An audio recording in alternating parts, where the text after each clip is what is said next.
Hello everybody! Welcome to the first ever episode of ALP, Ace Level Podcast.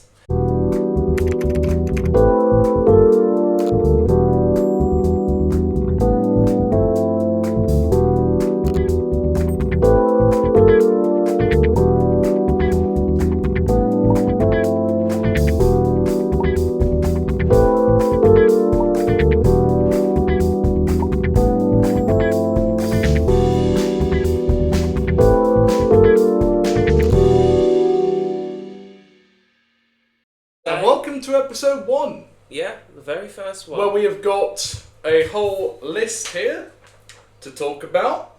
Yeah, lots of interesting topics. And some pretty interesting ones as well, because we've got a lot to cover. So, first of all, we're going to start off with bus topics.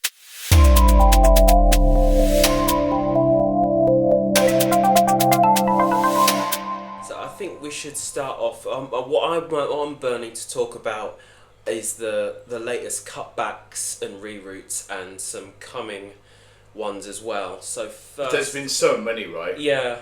Yeah. Because you know the whole point of some of these cutbacks and reroutes is because maybe a route's not performing as well as it should, and you know patronage is dropping. That's a very valid reason. Or they feel that another route with a higher patronage can perform better and maybe take over that section, or that they're trying to, or that it performs well, it does its best, but it's costing, the TFL a lot of money, so they cut it back. Yeah, like with SL4 when it came out, I saw that.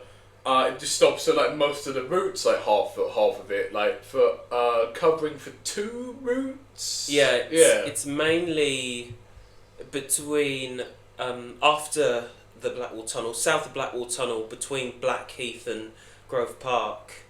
It follows the 202 from Blackheath down to Lee, and then follows 261, which also joins at Lee from there to Grove Park. Mm-hmm. And it stops at every single stop, which kind of defeats the purpose of Superloop, because if those 2 routes are taking the slack, they're taking most of the slack, surely the SL4's there to assist, right? Yeah, or at least take some strain off of it, but yet maybe miss a couple stops.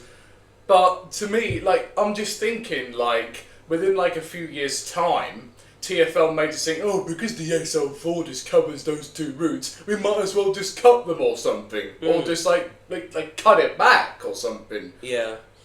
There's a few more points of the SL4 that I'm going to touch on later in the pod as well. But yeah, the reason why I think it was sent that way is because both 202 and 261 performed pretty badly along that corridor. Their performance isn't great, so I think sending the SL4 there is good, but it should be really there to sort of boost and assist that corridor, rather than be a replica of those 2 routes. Yeah, let alone just be sort of surplus to requirements or something. Right. Yeah. Because what ends up happening is you overbus a corridor. And there's too many services. Yeah. Because you want the harmony. You want it to be even. You want it to be just right. Yeah. Makes sense. Another cutback or reroute that happened back in February was the 118 and 45. So what happened was the 118, which ran from Brixton to Morden, got withdrawn. Well, the number did, technically, got withdrawn. And the 45, which used to run from Elephant and Castle to Clapham Park, now covers that section. Yeah. Except it starts from Camberwell Green and follows does the 118 down to Morden, if that makes sense. Yeah. And to make up for the Clapham Park link being lost, the 59, instead of going, which runs from Barts Hospital, instead of going from there to Streatham Hill, it now turns right and goes to Clapham Park to make up for it. Now, I feel, again, this was another stupid waste of time, another stupid cutback, because when I think personally, I think for me it's the number. When anyone thinks Morden to Brixton, they don't really think of the 45. That's not really what comes to mind. And I don't really see the benefit of it. I just don't. It's, if anything, it was a slight shuffle and mostly a number change and a slight shuffle of the route. Because the 45 now is the 118 but extended to Camberwell Green. Because before this, it was the 118 used to go Brixton. But yeah, I just don't see the point in it, and I think a lot of people might agree with me. If you don't, that's fine, but I personally didn't see the point in it. Yeah. It was literally just a number change and a little extension. The 414 also happened in February. I think that got cut back from, it used to run from Maida Hill to Putney Bridge, and then I can't remember the year it got cut back, but it was fairly recent. It got cut back from Maida Hill to Marble Arch, and then in the end, I think, because it mirrors another route, the 14, I'm sure it's the 14 it mirrors, between Putney Bridge and Marble Arch, they decided to just get rid of it, because, again, I think it was just the patronage was falling and the 14 was the more popular route, which I kind of agree with, I'm sure. Yeah, I do.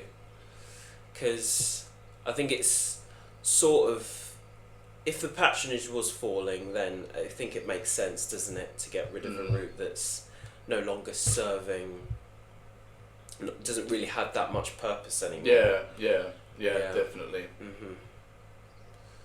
Yeah, but I think out of all of the cutbacks that have happened so far, and there's one more upcoming, I'll tell you about in a moment, I think the 118 was the most silliest one for me, in my opinion, because they literally could have done was extend 118 to Camberwell Green if they wanted to. They didn't have to do all that, because it's like just going to trouble for nothing. Yeah. And I think it was mainly to preserve like the number sequence. Yeah. Right, because if you go like 42, 43, 44, 46, I know it's going to sound a bit odd, but so is 116, 117, 119. So, yeah, I think that's a bit silly, in my opinion. Yeah. But another cutback that's also out for consultation right now is the 205 and the 30. So 205 currently, in its current form, runs from Bowchurch to Paddington, so it sort of parallels the Elizabeth line. And the 30 runs from Hackney Wick to Marble Arch right now.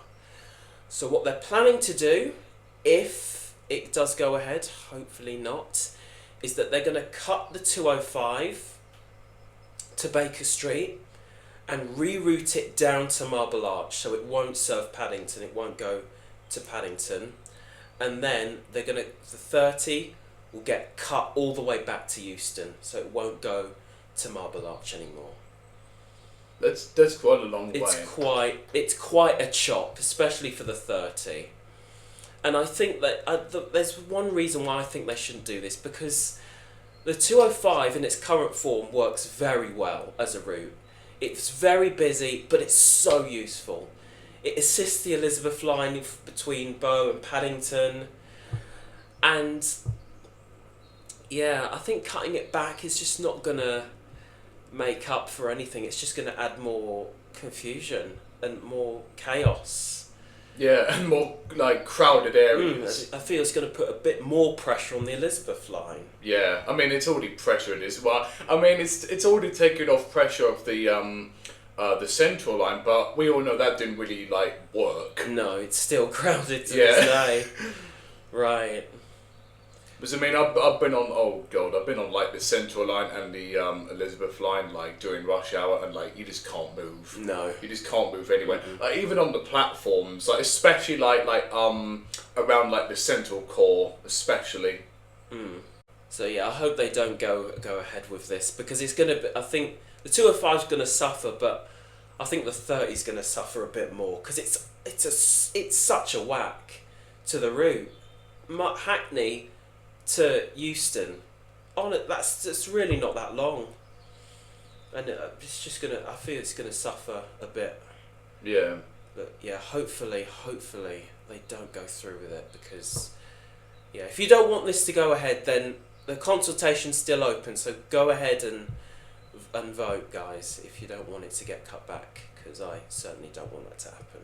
Yeah, we want to hear your opinions as well. Do comment below.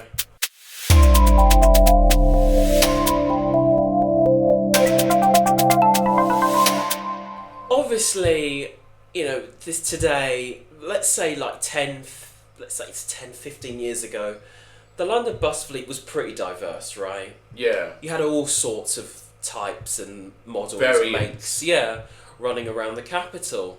But over time, it's dwindled down. And it sort of just became more the same. Yeah. Like all you just see is like just more of the same, really. Yeah. And plus, it's not just with buses; it's with like train companies as well. They're just buying all the same, putting all the same types and variants onto basically the same routes. Yeah, and I kind of understand why, because it's simpler especially when it comes to like driver training.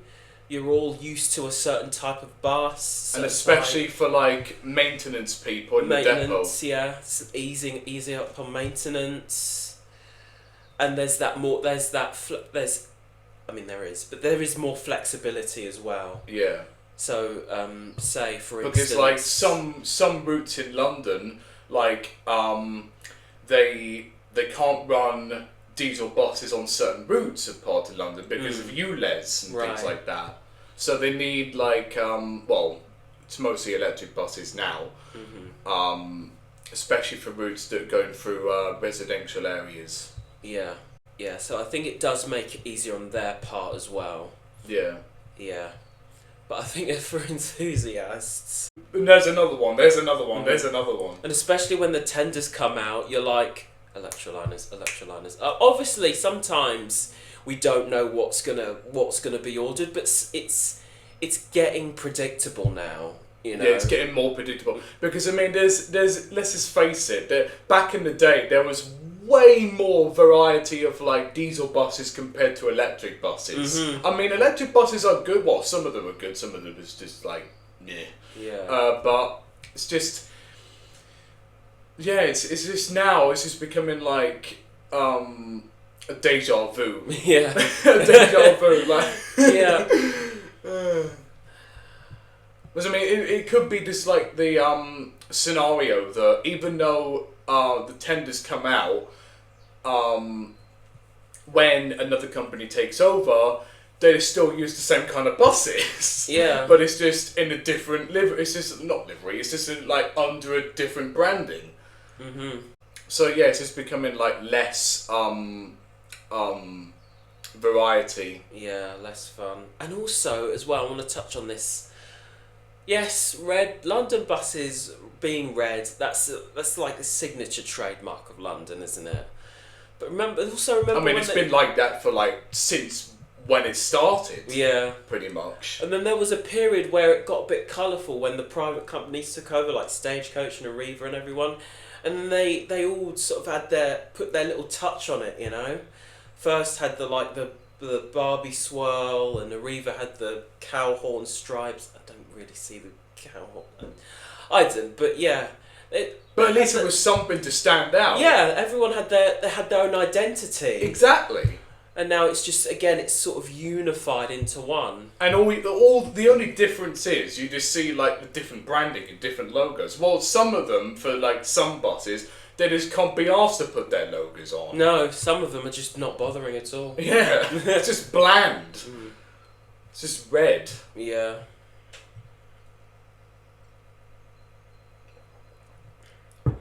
But yeah. But I mean, I must admit, you do have like the special liveries. Yeah. Like I know it's like for advertising and like, well, capitalism as well. That's basically the world now.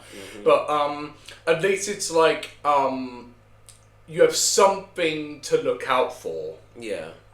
Like, for example, the Superloop livery. Yeah, exactly. That's very in your face, isn't it? That's like very colourful. It stands out completely. It's like half red, half white, and then you have like the Superloop rainbow, like the bags there. But hopefully, in the future, we do see more like varieties and different types of buses like coming out. Oh, it would also be nice. you have like the special liveries as well. Like I know it's like I do know it's advertising, but what was it? EE8? No, not EE8. EE2. Oh yes, yeah, EE2. Yeah, commercial ones. Yeah. Yeah, for like lipstick and Just Eat, stuff like that. I think that one is promoting like reusable hot and cold sort of like refillable cups sort of thing. Yeah, so like that. like what's the word? Refrigerated sort of cups that like hold heat or hold well, keep the drink cool. But either way, I do like the blue on that. Yeah. It's like sky blue. I mean, at least that's a change. Yeah. 'Cause, I mean, I've seen that numerous times. And also, I think with the advert ones, it can be most buses, but I feel it's more LTs that get it. Yeah, Because again, they're an definitely. iconic bus. They go into central London, grabs your attention, especially for tourists and stuff. So yeah, they do get Like more. there's the Squid Game one. Yes. I've seen that one a lot. I swear there was another one that... There was a Just Eat one. Yeah, Just Eat one. I think there's a Waitrose one as well. Yes. Yeah, I've seen that one around. But at least we have that. Yeah. It's not all dead. Yeah. Yeah. Or red. Yeah.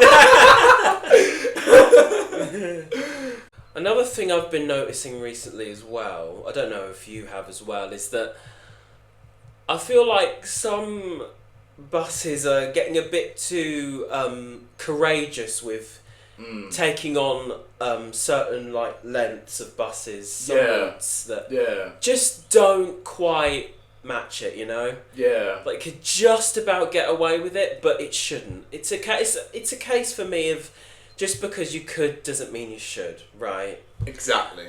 Yeah. There's some routes that can just take anything, like literally anything. Of any like size. Any and route, length. any length, yeah. But then there's some routes that just they're just too can't. yeah, they're just too daring. Yeah. Well, I mean, if anything, like there's been some examples of companies like ordering brand new electric buses. They get sent out, and then like after a week, they're all scratched up and like banged up and dented in and whatnot. Yeah, sometimes they have to even be diverted to another route because they failed the route test. For example, 473 was originally meant to get E400 EV cities, but at London City Airport, turning out, clipped the curb, failed the route test. Oh, and another one, one of the Superloop routes. Oh, yes. Was it SL3? Was it SL3? I think it was. It was the SL3 or the SL5, one of them.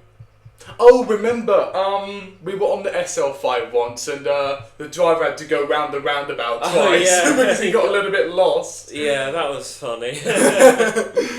Would have been worse if we just went the wrong way, though. Yeah, that would have been worse. Ended up somewhere else. Ended up in Shortlands or Beckenham Junction. One type I'm impressed that can just about get away with it, and I posted it on, because I do on my Instagram, which is Ace the Bus Chaser, by the way. I've really fell off with this, but I do a segment when I can called Tight Turn Tuesdays. So if I'm out on any rides or stuff and I see like a bus or a route that takes like longer buses, but the turn is so tight, yeah, it just about gets away with it. So I'll post about that.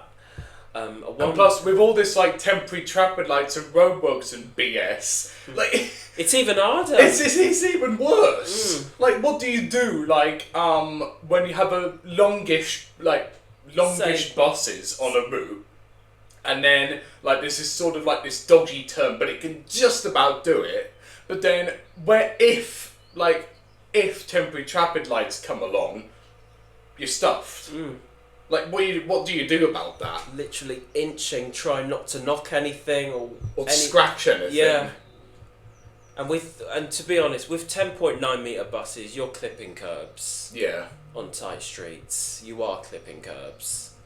Because you have to swing out even more, and it's even more of a violent turn to achieve that straightness. And also some buses, like I don't know if you've noticed, but some buses, they may be long, or like they may like look sort of short, but at like over the back axle at the back, there's a big overhang. Yes. There's a big overhang, so you need to sort of keep that in mind. Yeah, a lot of people like when you're turning, you don't want that to like sort of come round and hit something.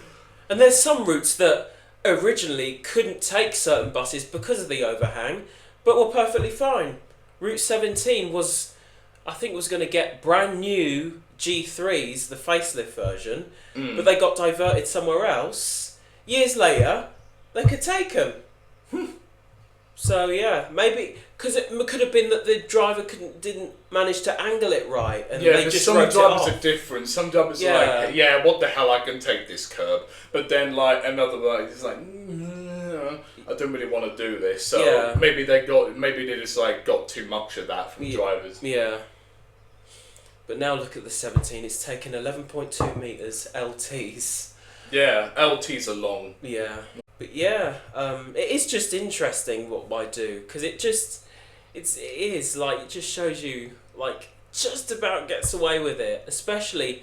It's interesting to see as well. E400 EVs especially as well, given that I think to be honest, I think they do quite well. Like the turning, sort of the amount of they can turn. Yeah. That's impressive.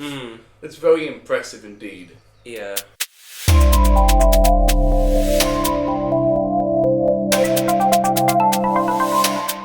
I've also been noticing a lot, like, over time, maybe not at the start initially, but as time goes on and as buses age and stuff, like, ADL's quality override buses' quality. I think ADL buses tend to rattle a lot more. Yeah, I do feel that. Like, I sit at the back at the MMC of an MMC, for example, it's just... you're basically like just, it's like you're basically just like rattling, like the engine is sort of like the bus. It just feels like that. It just feels like it just feels like you're sitting in one of those what's it, chairs, massage chairs. Yeah. But you just like, it's like a dramatic massage chair or massage box or whatever it is. A massage box on wheels. And even when the buses go over bumpy roads, it feels like that thing's just gonna fall to pieces. Yeah, exactly. Like, for instance, I was on a long SEE on the 444 the other day, and I compared it with the 257 electroliners that I was on. 257 electroliners, perfect in every way. No shaking, like just the sound of the brand new engine. Motor. It's actually quite nice in there. I like the livery. I like the seats are very comfortable. Much comfortable than the original buses that we have now.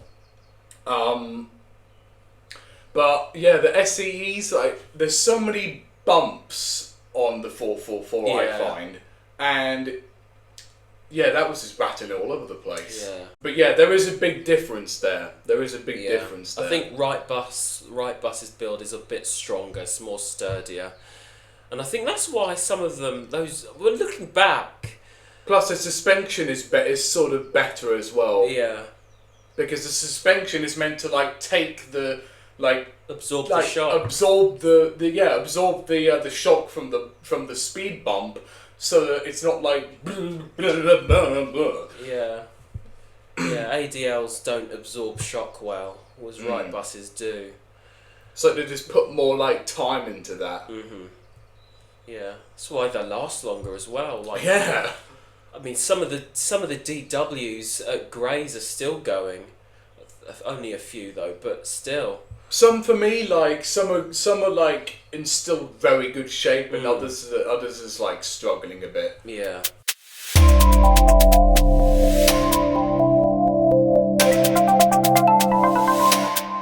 Well, still talking about electric buses.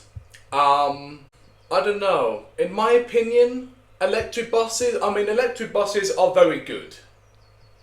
Electric buses are very good, helps the environment. They obviously sound good. Well, some of them do, some of them don't. Their design. What would you say the design? What, in terms of like the engine? The exterior. Exterior. Oh. I do like the electroliners and the kites. Yeah, they do look nice. BZLs too. BZLs look very stylish. Very stylish, yeah. They may be long, but stylish. Yeah. And my here's just my hot take on this, but I think at the start, I was just like everyone else with the BD11. It looks awful. It looks like a Lego bus. It's a bus disaster. But I think it's sort of starting to grow on me a little bit. But I think my best example of BD11s is in the Superloop livery on the SL4. Yeah. I think it just takes the edge off the red, because they look very red. And plus, to me, when it's like all red, it sort of like doesn't sort of take the, like when it's all red, it sort of looks like a box. Yeah. Like when it's not a different colour, when it's all the same colour, it sort of looks like a box. Like you paint, like a box is like all grey or like box coloured, but there's nothing to stand out on it. So just literally this little I can't speak, looks like a box. Yeah. This is like even with refurbishments as well. Just going to touch on this a little bit. Metroline, just post refurbishment, everything's drowned in red. Literally the headlights, the head clusters, even some like little bits at the back, they drown it in red. Everything. If I showed you a picture right now of a post refurbished Metroline bus, a G3 for example. Oh, I know what you're talking about. Yeah, they're all drowned in red. Yeah. See, look. Yeah. Before the head clusters would have been like this, black. I like that better. It just it's more. It gives it. It's like it stands out. Yeah. Like gives it some form of character. Yeah. Because the E400s, they don't have that. No. They're all red. The same. Yeah. Well, I mean some of them, but yeah, most of them. Yeah, but I do think the BD11s are. I think they're very stylish. They're in the very Superloop stylish. Delivery. Yeah, I must admit. And inside, I like the lights. The lights got me. You know what? I think I understand it now. I think I understood. I think I understand why they sort of have a sort of bus and coach theme going on here. I know it's very boxy. I mean, coaches are boxy anyway, but that I understand now because of Superloop. I understand. Yeah. And you know what? It suits Superloop very well.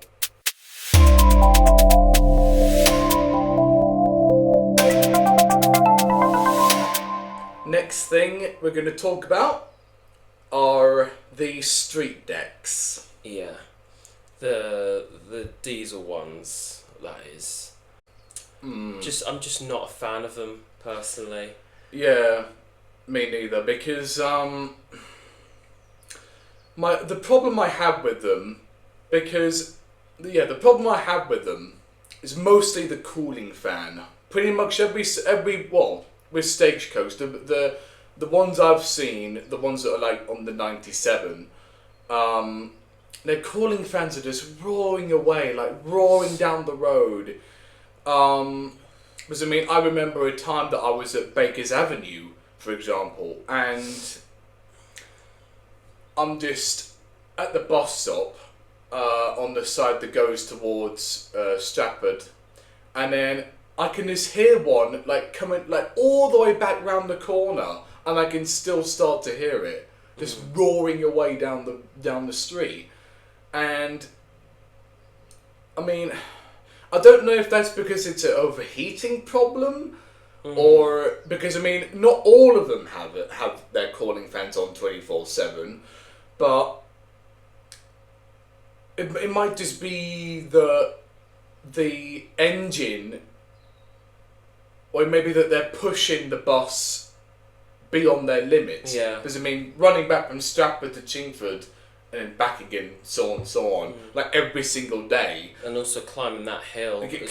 Climbing that hill. Hill climbs kill buses over time. And plus start, stop. Yeah, that doesn't help. Doesn't help the gearbox or whatsoever. And also, another thing with street decks, I have noticed that they're putting LED blinds on the destination board at the front of the bus, at the back and on the side, whatever. But and on the inside, I've seen one that, well, I don't know if they all have it, but on the inside they have the LED iBus. Looks like the interior of a VZL or yeah. That's really nice. That's really nice, but yet they just don't get rid of the green. They don't get rid of the Tower Transit green. It's a part refurbishment. It's half refurbishment. Barely half, actually. It's just, if anything, it's just a touch up, really. Yeah, touch up. And also the seats. Oh my god! Oh, those seats! You can't sit down on them. You can't stay sat down for like at least like all the way from Stratford to Chingford. Oh no! There's no not chance. On those seats. There's no chance. No. For me, I have to stand up like every 10 minutes, just to like. Because after a while, it just feels like you're sitting on concrete. Yeah. Literally. Those seats are not padded. No. They're not padded. Same with the MCVs, but yeah. MMCs, they're not so bad, but... They could be a bit better. Yeah, they could be a bit... Yeah. But with street decks, they could be a lot better.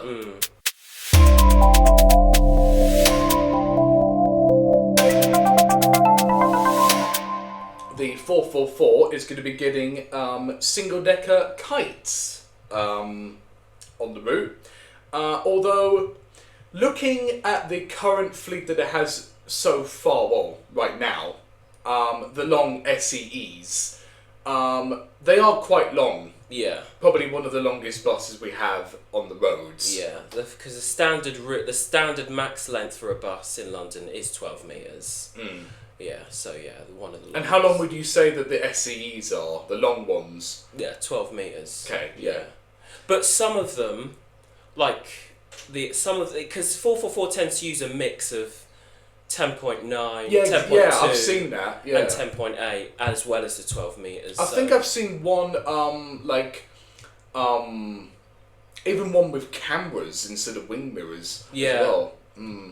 Those are the 10.2 ones, I think, yeah. Yeah. But the problem I have with, kites, they're awesome. They're awesome. But the only problem I have is that the 444 is a long route. It's a long route. Also, it's used a lot. Because I've been on the 444 starting from Turnpike Lane, and it was already jam-packed. But the problem with the kites is that they're shorter. so it means there's going to be less capacity space. Yeah. It's going to cause major issues capacity-wise at rush hour. Yeah, because at rush hour, that's just full to the brim. Yeah, but yeah. But I mean, it is an important route. I'll give it that. But it's just the A406, aka the most unpredictable road in terms of traffic. Because anything can happen on that road. Yeah, literally. And if it does, the whole of London's coming to a standstill. Yeah, because that way, you just have every single other road like this gridlocked with traffic. But yeah, I'm just thinking, why might they not have it a bit longer? Is it maybe issues with the overhang? Because again, like, each bus is different, Exactly. when it comes to turning. The overhang might clip something or something like that. So it could be a number of reasons, but we'll see. We'll see if the 444 can cope. Unless it's the fact that they're going to put smaller buses but yet slightly increase the timetable. They might do. Maybe. Yeah. They could, because if that's the case, they don't really need longer buses. But the problem with doing that is the A406. Yeah. Because, I mean, like you said, if the A406 comes to a halt, then everything else does. So before you know it, if they slightly increase it, I think right now the 444 is every 15 minutes. Yeah. But if they increase it to 10 minutes or something, like as you said, the A406, if it stops, then before you know it, you're gonna have 444s piling up. Yeah. Like you're gonna have 3 444s right behind each other. And then that's what causes curtailments. Oh, speaking of curtailments, there's a 212 bus route that I have used and experienced.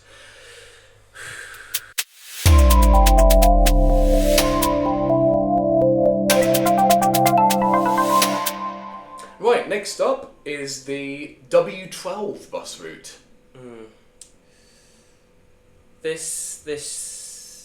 It's been a while since the reroute. It's been well over 6 months now, but it just, the whole Woodford changes doesn't make sense. None of it does.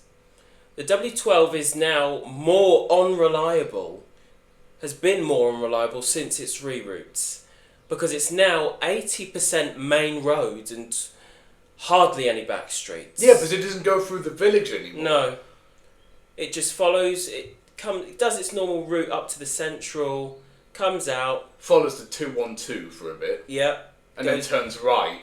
Goes down Chernal Street, turns left, follows the W19 to Leytonstone, literally word for word like the W19 until Leytonstone, the Green Man.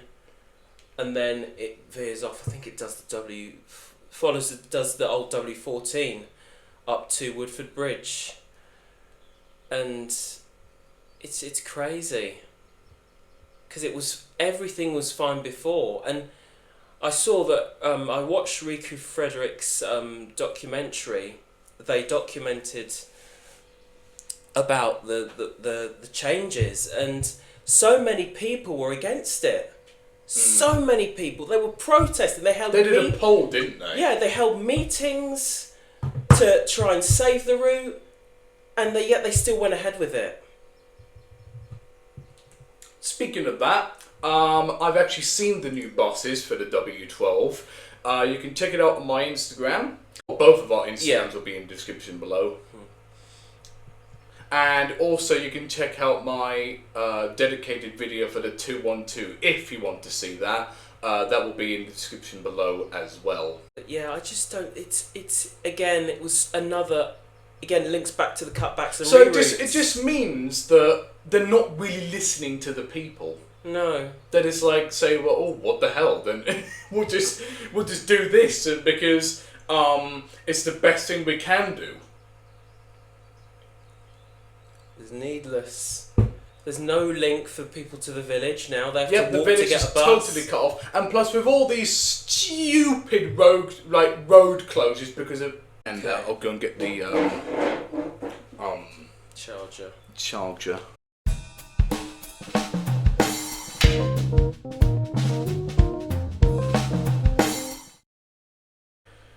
Sorry for the brief pause. I had to plug in the laptop as it was going to die.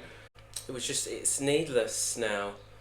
Because, and from what I'm hearing and seeing, it's empty most of the time, W12. Every time I see it central, at least I only see like maximum 4 people on there. Yeah, again, another useless That reroute. route was useful. Yeah, for older residents especially. Yeah, you're gonna have old people up in the village having a they can't do anything. No. What if there's some old people up in the village that can't walk very far? They didn't even think about that. Get a dial-a-ride, alright. Well, we ain't got no mobility routes. We've only got one mobility route in London now, 969, and that's all the way in West London. It goes from Roehampton to Whitton. Wow.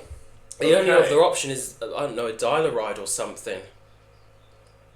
Although some elderly people, they can't use phones. No. They don't rely on their phones. They just rely on a public, useful service that's now not there anymore. Mm. And do you know why all of this happened in the first place originally? Because of 549. Because that used to run from South Woodford to Loughton.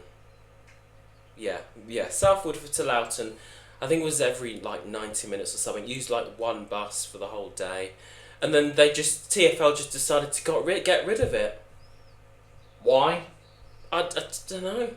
Probably to save money. Yeah. Because unfortunately for you TfL enthusiasts, unfortunately, you'll find out when you get a little bit older if you're young, but yeah, TfL, they're in some debt right now.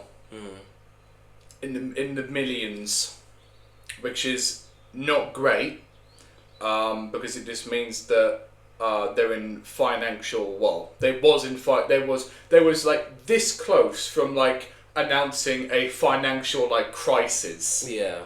Especially back in 2020 when the world shut down because of COVID.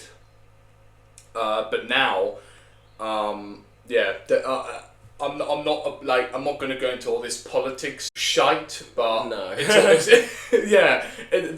the reason. That's the reason. Well, one of the reasons anyway. Yeah.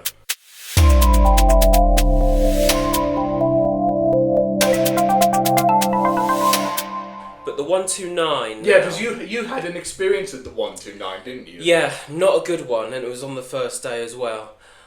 The 129 originally used to run from Lewisham. No, not Lewisham. The very, very start used to run from Cutty Shark to North Greenwich, and then I haven't heard that word, that name Greenwich in a while. Cutty Shark. It's in Greenwich. It's named after the Cutty Shark. It's been so long since I've heard that name, Cutty Shark. I forgot it existed. It used to run from there to North Greenwich. It was sort of like a mini little helper route in, that's how I see it anyway. And then when the Elizabeth line came, it got extended from Cutty Sark down to Lewisham to aid and assist there when the 180, which used to run from Lewisham, was sent to North Greenwich. And now very recently it's had a major upgrade. It's been, since the Silvertown Tunnel opened, which you have to pay to go through, by the way. Yeah. Also just a heads up for all of you as well. The 108, 129 and SL4 are all free for a whole year. So when you tap in, you still have to tap in. When you do, it won't charge you anything. It's going to be free for a whole year. Wicked. And that's for anyone, right? Yeah, anyone. Anyone. Yeah. it's 129 was one of the routes, along with the SL4, that was sent through the Silvertown Tunnel, and it's been extended all the way from North Greenwich to Galleons Reach Shopping Park. And I can safely say that the first day was a mess. The 129 was just not ready for what its new present. Yeah. You know, the PVR's nearly doubled. It is double than what it was. It was 7 and now it's like 21, 22. Wow. It's a huge upgrade. And when I was trying out the route on its first day, I was part of a little band going. 3 of them, all heading to Galleons Reach. And if that wasn't bad enough, my bus, the last bus behind, got curtailed to Beckton bus station. And the other 2 went to Galleons Reach. Typical. Oh. I mean, I was expecting it to be bad, but not on this level bad. And you know what? I want to try and get that clip of the Silvertown Tunnel project, because it shows like 2 buses within spitting distance going into the tunnel. I mean, they weren't really making that up, were they? No. It's literally happening. It's become a reality. Yeah, it is. But I don't think for me, the only part that the 129 serves that is useful is London City Airport. Yeah. Yeah. That's it. Everywhere else is, again, it's just more industrial areas. Yeah, because I mean, pretty much everywhere is like a building site now. I mean, there are some housing complexes and stuff, which is great. That's good, so it can serve those too. But I think past West Silvertown on LCY, it's sort of industrial-ish. Yeah. It's not really anywhere for it to serve. So I think at best it probably couldn't accommodate the space for it. I think it should have just gone London City Airport. Yeah. I think they should have just left it there. Definitely not Beckton bus station. Beckton bus station cannot cope with any more routes. It's too small a bus station. So I would have just left it out. I mean, just like what's it? Walthamstow. Yeah. Like that can't handle it anymore. I'm pretty sure that not the SL1 or SL2 has to drop their passengers outside the bus SL2. station, and then they have to go down all the way down Selborne Walk under the what's it? South Grove. Yeah, down there. Turn around to that small roundabout, and then wait at a bus stand right there. Yeah, and come all the way back up. But what if there's traffic down there? The buses is going to take forever to get up to the bus station, let alone get round the bus station now, because it's like traffic lights at like that small. No, both crossings. Both, yeah. Yeah. And they did obviously they did that for safety reasons. Yeah, obviously, but nobody nobody follows. uses it. Nobody follows that. No. They still cross like before. Even like a bus coming around the corner, that's fine. I'll just cross anyway because I need to get somewhere because I have no patience. I think the 129 overall, it's not really benefited much, I feel. Again, Instagram's down in the description. Yeah, but I think for me it's early days, but we'll have to see. Yeah, I mean, I'll give them that first day, okay, but like second day, get it together, man. Yeah, get it together. But I think remember with one of the Superloop routes that we rode, one of them was completely out of order. The SL2. Yeah. The buses weren't even wrapped. Remember that? They were all running, except 3 or 4, running around bare. That was shocking for me, considering that the 133 left Arriva in January. The SL2 didn't start till March. It's like they leave it for the last second. Yeah.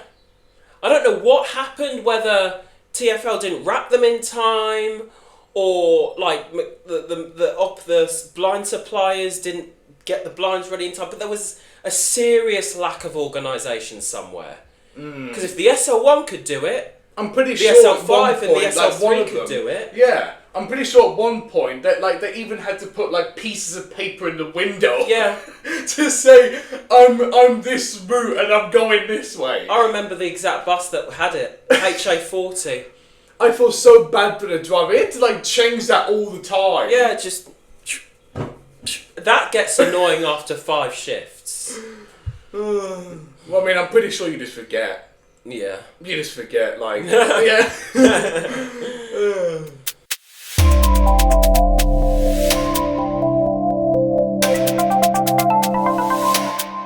And final topic for buses is going to be our thoughts on the Boris buses. Which, by the way, will be withdrawn within a few years. I'd say within the next 5-10ish years, I'd say.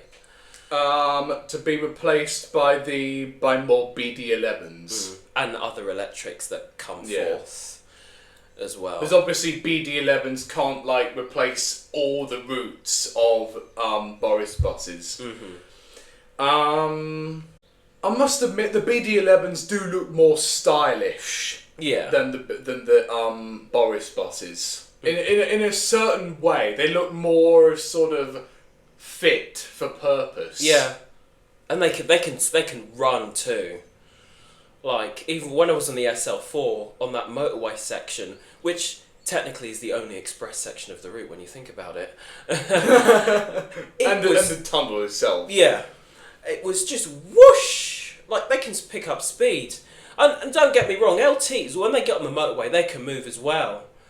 But I think it's just again, I think it comes down to the how old it is, the quality. Because some of the LTs are getting on a bit now. Some of the oldest ones are like, 13, 12, 13 That's years the old. stagey ones, isn't it? The oldest ones are the Arriva ones. Yeah. Yeah. And there's some old stagey ones as well. Yeah, those are like 10 now. 9, 10, 11. Yeah. I'm seeing more of them just like on the side of the road with their hazards on. Yeah. And they're so loud as well. Yeah, you can hear them halfway up the street. Exactly. Like wow. Like, wow, it blew my mind how... Something tells me it's got something to do with the 215, as it has to climb up that massive hill. Like, first of all, it has to climb up that massive hill just after the mountain, and then beyond where it meets the 313, it has to climb up that hill. Like, just just crawl up that hill. I don't even know how they do that. And also, I must admit, in the summertime, it's an oven. Yeah. It's literally an oven. The windows don't do anything. No. They forgot to add the windows. That wasn't helpful. They add the windows. It does nothing. Oh, and apparently they have aircon. I swear all those vents at the back, they're just for decoration. I've even heard some drivers say that as well. Although I must admit, they was an icon. I mean the old Route Masters. They was the major icon, because they were just literally on every route back then. Every route. Just shut your eyes, think of a route. It was on it, guaranteed. And now they're everywhere here. I mean, like you just see them everywhere in central London. Yeah, even out in the outskirts of Essex and Kent and stuff, like the SL3. And it's when they do reach out that far, like it's hardly surprising because again they're everywhere. Yeah. You can't. There's nowhere in London you won't go and not see one. Yeah, exactly. And also, just to finish up as well, one good note: they have incredibly good turning circles. Like that, I think that's how they're able to get everywhere as well. Yeah. Because when they turn so well. Like they're sort of like the E400 EVs. Yeah. Like they're turning like capabilities like nothing you've ever seen, especially for a long bus like that. Yeah. That's impressive stuff. Like you look and you think it's not gonna make it. It makes it. It does usually. Like it that. Does make I remember that. Like I remember also on the was it SL3 that sort of dodgy turn before you go up that tight hill. Ah yes. Yeah. That was interesting. Yeah. I'm pretty certain we sort of like the back wheel sort of went up on the curb a little bit. Yeah. Near where the bollards was. And we thought, oh god. But luckily it didn't scrape any of the bollards. Because otherwise that would have been a problem. Yeah. Because we were like in the middle of the road. Yeah. Of a major road. We didn't really want to get stuck there. No.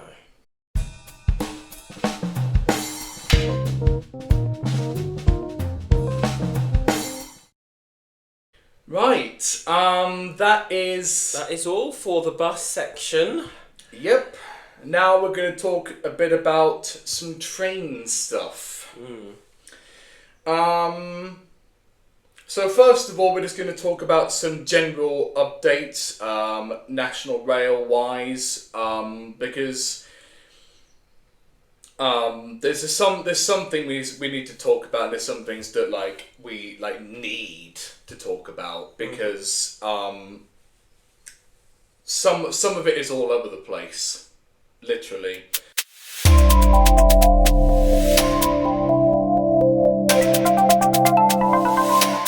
So Southern has recently taken on some 387 Electro Stars from Govir. What's your take on that? Because I mean, I must admit, they branded those 387s just like that. Yeah. Like first day, straight into Southern livery. Yeah. To me, they feel a bit out of place. I don't know. It looks a bit weird. Yeah, just seeing that and then a Southern train with it, it's like, Yeah. Doesn't feel right. But, I mean, to the regular passenger, it's just a train, because... Yeah. Yeah. But, yeah, they look... They do look odd. Yeah, I get that Southern has a massive network. I get it, but do they really need all those? Do they really need extra 387s on there? I mean, they've got tons of 377s. Yeah, they do. But I guess if there's increased passenger increase, and they may need extra trains to support the services. But then they're moving their 377s, aren't they? Are they? 171s. 171s. Yeah, that's it. The 171s they're moving. Some of them some 171s they've been given to East Midlands Railway now to run some of their unelectrified branch lines. They do look a little bit weird, like you said. They look a little bit out of place, not meant to really be there, but I mean they're there now. Yeah. But I must say they do need their 171s from London Bridge on the Uckfield branch. Yeah, Uckfield. That's not electrified, is it? No, because mostly round there's heritage railways for steam trains and old diesel locomotives. Yeah. But I'm sort of surprised that they didn't that they can just give some of them away. Yeah, without no sort of forethought for the Uckfield line. Yeah, what's that going to use? Cross Country did the same. They have the same. Well, they have the same problem now because Cross Country they retired their entire fleet of HSTs. just like that, and then they just had nothing to replace it with. I mean, I get that they could just take the Avanti West Coast 221 Super Voyagers, because Avanti, well, they've got the new 805s now. But they could have at least put some thought into that, because there's no wonder passengers are complaining. Like, oh, I couldn't get on the train because there's no space. Because you're running a 5-car Super Voyager from like Plymouth all the way up to Manchester. How does that even work? How does that even work?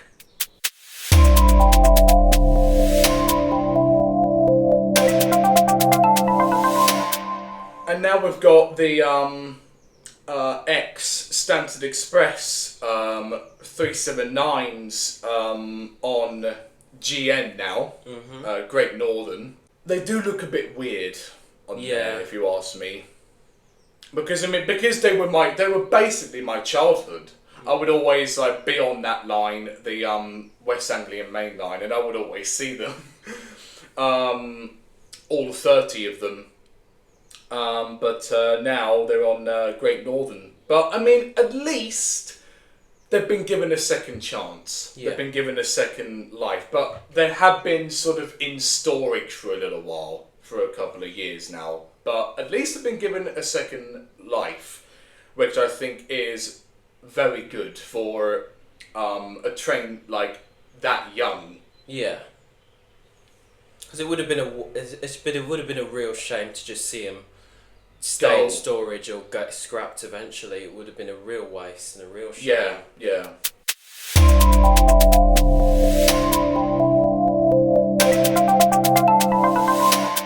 Another thing that's popped up is Grand Central, the operator Grand Central that runs open. It's an open access operator running 2 different routes from London King's Cross up to Sunderland and Bradford interchange.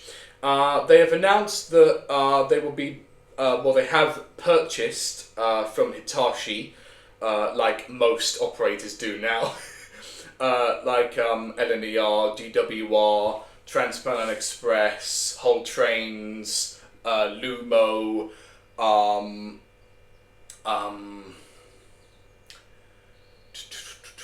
Avanti, so many. But it just means that, like, for London King's Cross, we already have so many IETs, like 800s, 801s, some 802s, but it just means there'll be like much less variety there,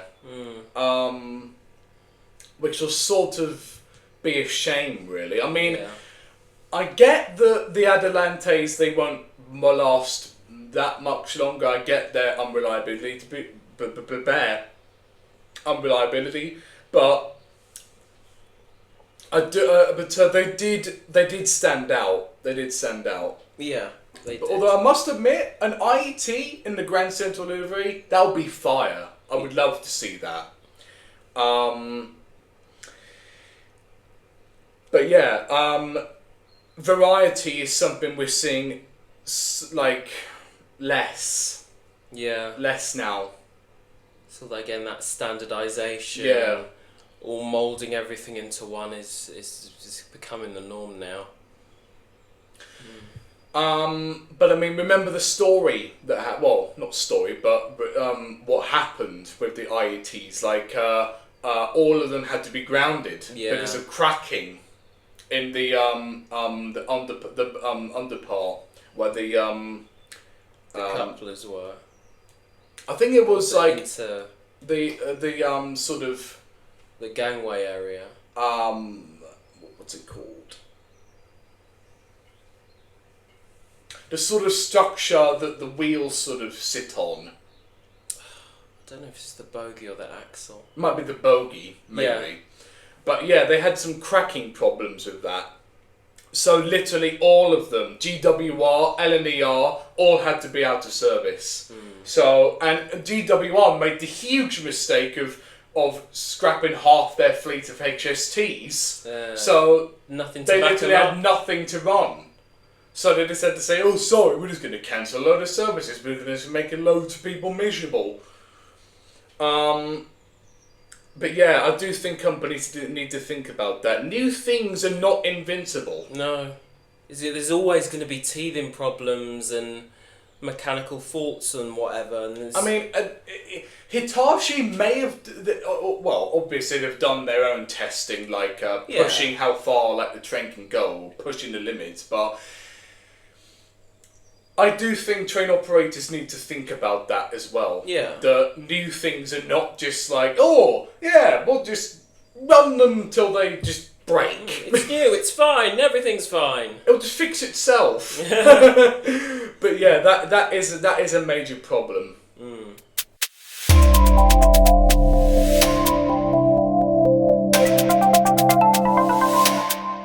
Another thing we're going to talk about is the Gatwick Express 387s. Yeah, Gatwick's not doing it for them these days. No. Oh, they keep popping up Everywhere. I see them at Cambridge. You see some at on the Great Western Main Line as well. Yeah. Just coupled to a Great Western Railway 387. I mean, and you're seeing GWR ones at Cambridge. Exactly. What's that? Had a Great Northern sticker and everything.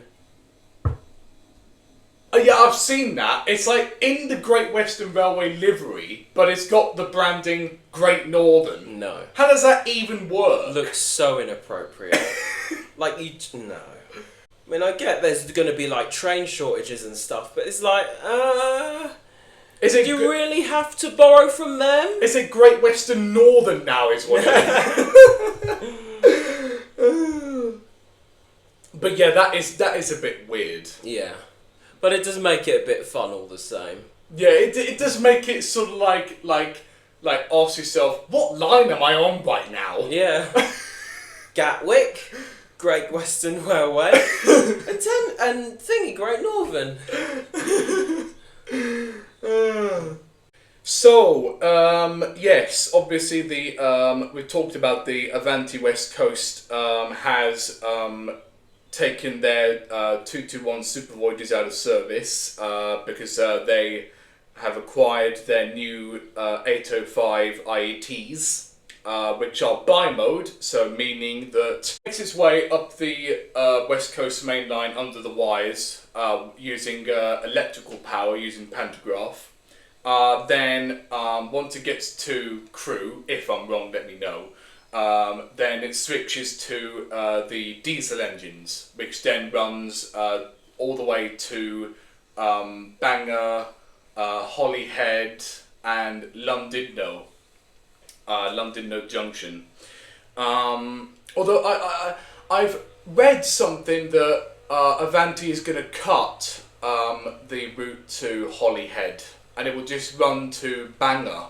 Oh. Or Llandudno Junction. I don't know why, but they said it's going to do that. I don't know if they've had an argument with like Transport for Wales saying like, oh, you're stealing all our routes. Well, Transport for Wales is crap anyway. Yeah. I've never used it. But yeah, it is a shame. Like London Euston, they had variety because there was sort of the transition between the 805s, 221s and Pendolinos, and, well, you also get the 350s there. Well, the 350/2s, by the way, will be going back to Angel trains because LNWR can't afford them anymore.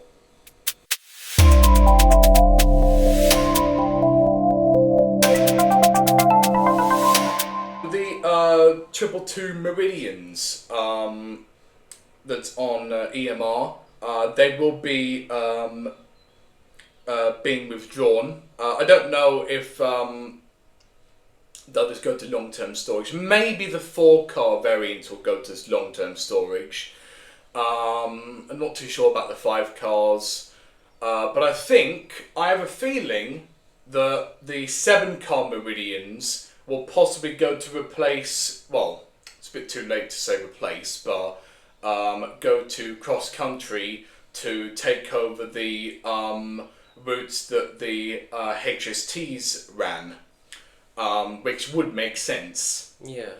But I think the cross country HSTs, they were 7 coaches, I think. Yeah, they were. Yeah, so that would make sense then. Although it will be weird to see them in the cross country livery, I must admit. Although the cross country, they're doing refurbishments. They're actually changing their livery. Yeah, they are. I've seen that. What's your take on it? To me, I'm not really a fan of the pink. I don't like it. It's too pink. It's like the C2C. Yeah! Like, oh my god, those 387s. Nah. Mm-mm. They were fine the way they were. Yeah. And plus, even if they are being withdrawn within a few years, why the hell are they refurbishing them? Doesn't make any sense. No.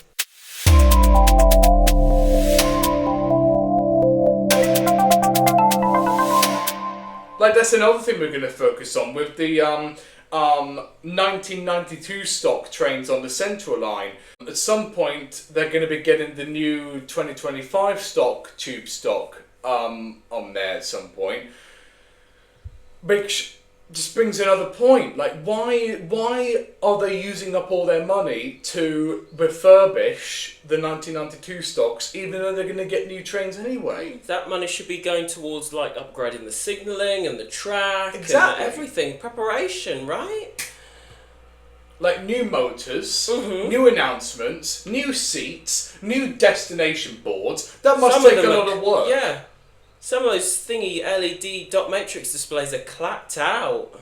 Could barely see them from like halfway up the platform. Even standing right next to them after like, Yeah, because they're so faded. Yeah.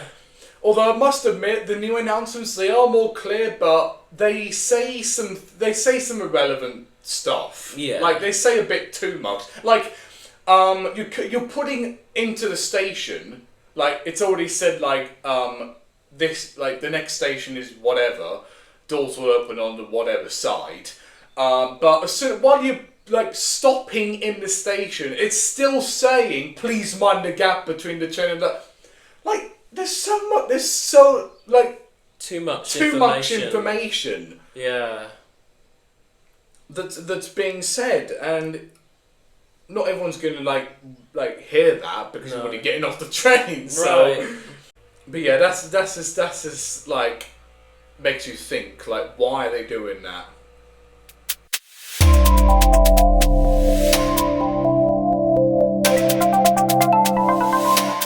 Right, the next topic, we're mostly focusing on the tube now, the Northern Line. Northern Line. Now, over the years... That's interesting. This is interesting. The Northern Line has definitely sort of evolved a little bit. I mean, I think it's been like 4 years since... It will be like 4 years since the Battersea extension. But I feel like the Northern Line is... it's under strain now. Yeah, definitely. It's effectively 2 lines. If you were to take the High Barnet from top at High Barnet and Edgware and split it in the middle, it's effectively 2 lines. Yeah. You know? And the fact that there's all this crisscross between Kennington and Camden, it's confusing for people. You know, different 2 branches via Charing Cross, via Morden, via Bank. And then you've got the 2 other long branches that go all up to Edgware and High Barnet. Yeah. And then you've also got the other branch that goes to Mill Hill East. Yeah. So, and plus, to be honest, there's not enough trains No. to run all of that. Morden, High Barnet, Edgware, Mill Hill... Well, I mean, Mill Hill East. I think there's only, like a couple limited services to go all the way from Morden to Mill Hill East. Yeah. But they do have the one and only a shuttle that goes back and forth from Mill Hill East to where it connects up to the main Finchley Northern line. Central, yeah. Yeah. Yeah, it just doesn't. It can't cope in its current form right now. Yeah, so I do think the splitting it will be not a bad idea. Yeah. Because it will take the strain off, well, both branches and the two form of like loop sort of things. Yeah. Via Bank or Charing Cross. Now I know what people are gonna say as well. Well, if you're gonna split the line, extend the Battersea branch to Clapham Junction. And my hot take on this is no. No. Because you're going to extend the Northern Line to Clapham Junction. You doing that is going to open up an enormous and dreadful can of worms that's just not needed. You're really going to have Clapham Junction how many platforms do you have? Like 18 or something like that? 17, 18 platforms? Something like that. Yeah. That's just insane. Yeah. And plus the amount of traffic it serves already. You're going to to close the whole station to facilitate one extension. Because you've got the Brighton main line on there, you've got the Southwestern main line on there, you've got the Windsor and Eton branches on there, and that's like you're gonna be on the platform, and there's not gonna be you're not gonna have 2 minutes without the train going through. Yeah, it's just not worth it. It's just you're gonna have to redesign the whole station just to facilitate. Oh, and London Overground. Yeah, Overground too. Yeah, Windrush. No, not Windrush. Is it? Oh, never mind. I think it the is Mildmay and Mildmay and Windrush. Yeah, Mildmay and Windrush. Yeah, they meet at Clapham. Yeah, you're really gonna have all that just for one line. No, thank you. It's just not worth it. That will just cause utter chaos. Yeah. And I don't care what people say, like, but it'll be beneficial. Won't have to get the 344, the 156 because of the traffic. Okay, fine, but... But you're still going to cause all that chaos. Yeah, regardless. I mean, think about the people that use that station on a daily basis. They have to put up with enough. I think it's the busiest station in the UK. Yeah. Yeah. So, we don't want it any busier. Yeah. I don't think there's enough space even. No, there wouldn't be. Platforms. There's not going to be any space for that. I'm just imagining it now. They're just literally. I can't think of anywhere else that it could be thingied in. There's just no space. Sorry, there's a bleeding helicopter going over. Right. Speaking of the Central Line, speed restrictions. Oh yes.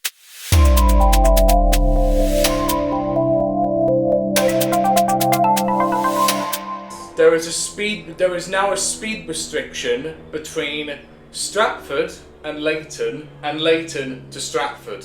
Yeah. So yeah, so it's the reason why it's there is because that section, oh my god, it will blow your eardrums. Yeah. It will blow your eardrums. I've been on that section. Same. I'm surprised I'm not deaf. Yeah. I'm surprised my hearing is still as good as it was. I do not understand. Like, why are they this? That's the only thing they can do. Just put a speed restriction. Not actually go in, fix the track, and do any form of like touch up or maintenance or any of that. They're just going to put a speed restriction on there. Bad. And this is why there's delays and the platform at Stratford. Train cancellations. Yes. And platforms get crowded, especially at Stratford. It's a nightmare. Yeah. It's a nightmare. Yeah, proper nightmare. And plus through the centre of London, oh my god. Oh. No thank you. No thank you. I'm so glad that I do not have to use the Central Line on a daily basis.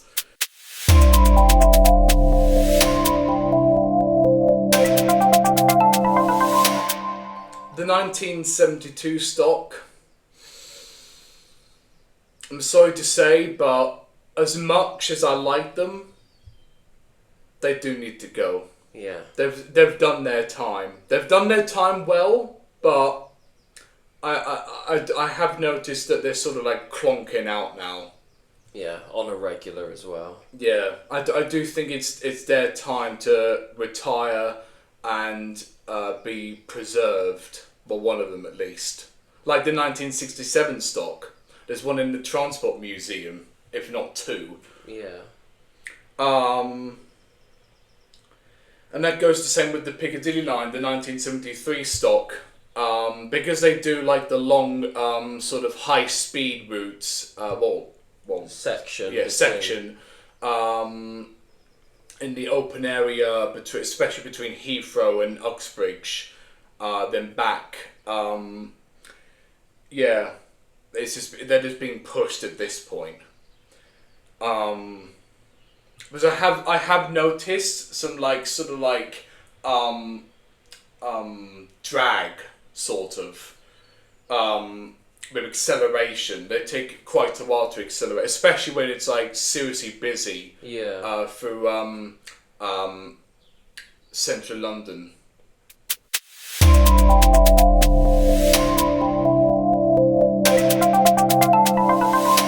Another thing is that there's tunnel lighting on in most tunnels now. We've noticed. Tunnel light. I think the reason why they have the tunnel lighting on is because those are the sections that they want maintenance to be done, but that either they haven't had the time to do that, or they're just like reminding themselves that's the section that needs to be maintained, or it's something done. But either they just haven't had the time to, or they just don't have the money to do that. Yeah. Which it could be one or even both of those things. Yeah, and there's a stretch of the Northern Line between Moorgate. Is it Moorgate? Moorgate and Bank. Yes. Yeah, Moorgate and Bank. Yeah. Moorgate and Bank. Dreadful. It's worse than the Central Line section. Definitely. For sure. Definitely. You will have to wear earplugs if you're going on that section. It's that or bad. ear defenders. Or anything. Because they don't even slow down for that section. No. They just blast their way through there.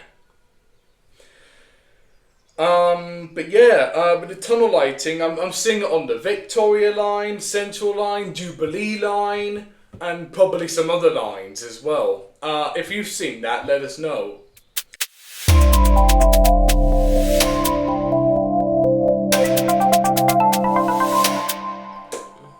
I think that will do us. Yeah. For this episode 1. Hope you enjoyed it. Wow, oh my god, 1 hour 30. Whoa, that's good. That's actually good. I was expecting it to be like, was he expecting it to be like more or less time? I think it was a bit more, but yeah, around this I mean, time. I was expecting, but this is a lot of topics. I mean, Yeah. how many we've got here? 1, 2, 3, 4, 5, 6, 7, 8, 9, 10, 11, 12, 13, 14,